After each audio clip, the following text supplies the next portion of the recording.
Alleluia, Alleluia. The Spirit of the Lord is upon me. He has sent me to bring glad tidings to the poor. Alleluia, Alleluia.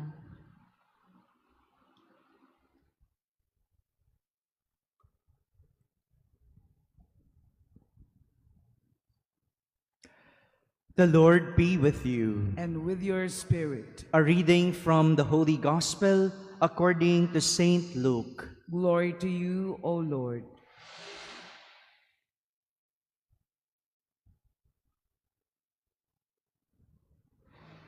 Jesus came to Nazareth, where he had grown up, and went according to his custom into the synagogue on the Sabbath day.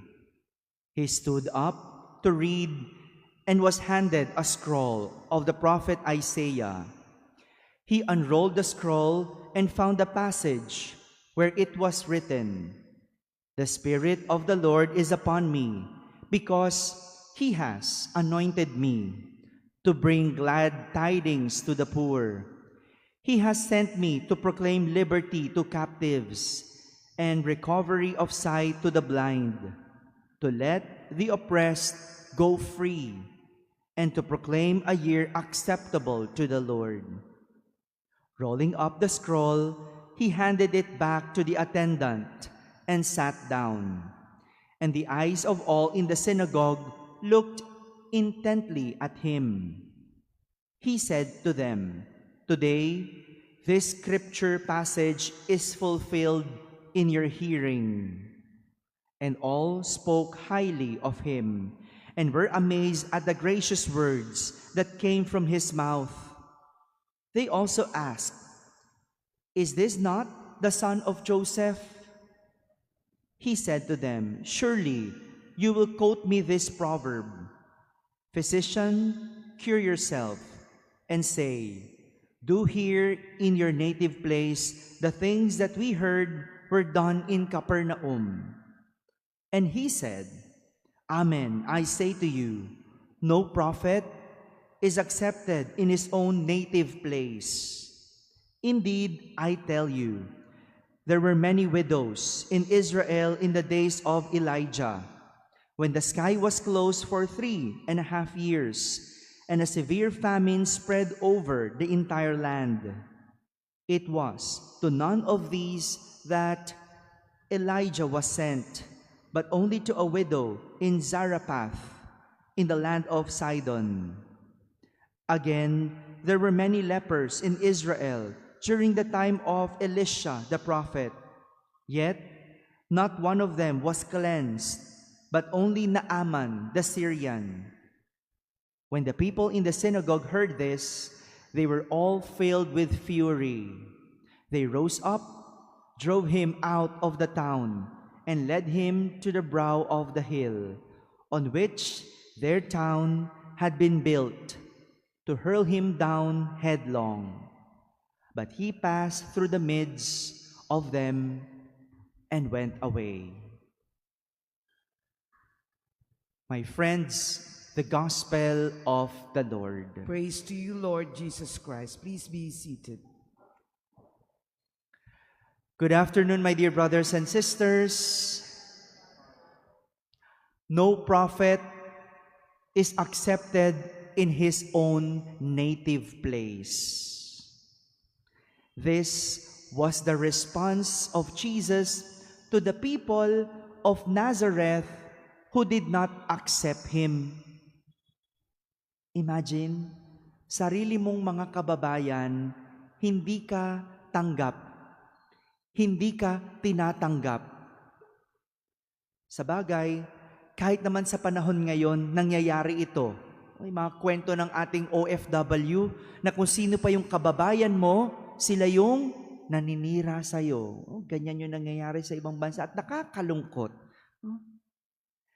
One reason they could not accept Jesus is because he is the son of Joseph. Joseph the carpenter. Anong connection, Father? Porque anak siya ni Jose, hindi nila matanggap si Jesus? They could not accept his teaching, no matter how good it was, because he just came from an ordinary family. Magaling mangaral si Jesus, marunong, at hindi nila matanggap kasi anak lang siya ng isang karpintero. Mababa ang tingin ng tao sa mga ordinaryong tao. Kaya naman, para magkaroon si Jesus ng ganong karunungan, hindi nila ito matanggap. But what they do not know is that Jesus is not the son of Joseph. 'Di ba? Yun ang hindi nila alam.